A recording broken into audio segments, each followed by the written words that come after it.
So this set of slides, have a think if you want to view them for working with adults or with children and with children, because in my mind, a lot of what I'm going to share is actually relevant to both. But have a think what you want to get from this next set of slides. So how might we start? So one thing I think is we need to actually acquire a range of loose parts. So here's some ideas of places to go and to use, people to use to get loose parts. The more loose parts we have, the wider choice the children actually have. And I've deliberately put in things here where we don't have to spend a lot of money. We need to think, someone already mentioned about access. We need to think about how we store and give adults or children access to these loose parts. If they're locked in a cupboard and the children have to ask every time they want to use pipe cleaners, that's probably not the best way to keep them accessible. So this is a shelf. These are some of the loose parts in my classroom. This is not all of them. And then thinking back to the inquiry cycle, how might we launch with loose parts? So some ideas might be we can just give children time and adults time to play and to explore.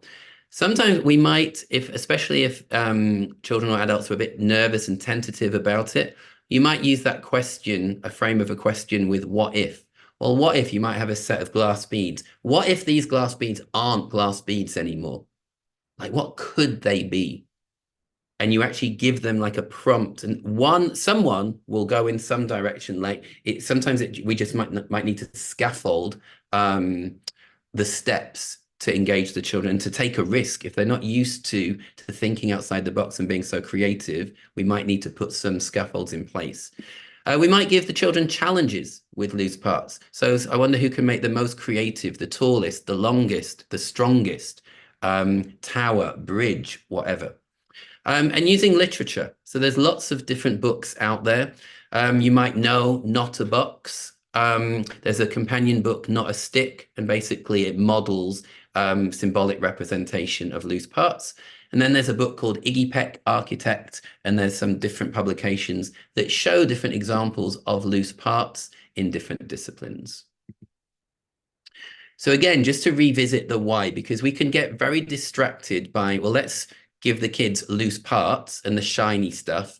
But I think if we're not secure ourselves in the why, that the loose parts might last a week or two, rather than actually become a part of the culture of learning in the classroom. So the whole thing of pedagogy with play and inquiry and thinking, the dispositions of playfulness, curiosity, creativity, skills such as creative skills, thinking skills, communication skills, and different concepts such as symbolism and storytelling. So one way that we can do this with adults is think about the spaces that we have for adults or children to learn. So think about the spaces that you have in the staff room, the workroom. Like, are there trays or baskets of loose parts for people to have to actually use and to play with and to fiddle with and to demonstrate and to show their thinking? Like, when people, not everyone, but some people, when they see these types of things, they actually become a tool for communication that beyond the spoken word or beyond a written planner. The idea of having puzzles, the idea of different furniture and beanbags and cushions and soft furnishings, and seeing these as loose parts. Different tools that might, like mark making tools, so paints, different colors, watercolors.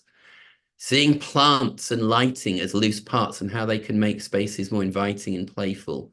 And then here, like anything that like engages and gets people to play and have fun. So magnetic words, and have those on a whiteboard on the fridge for people to come over and engage with. So have a think about your space. What would you add to make your own space more playful? Is there something you can see there or that's prompted an idea and you go, oh, you know what? This would be great to have. And you can answer this either for your workspace or for the children, whatever you would like.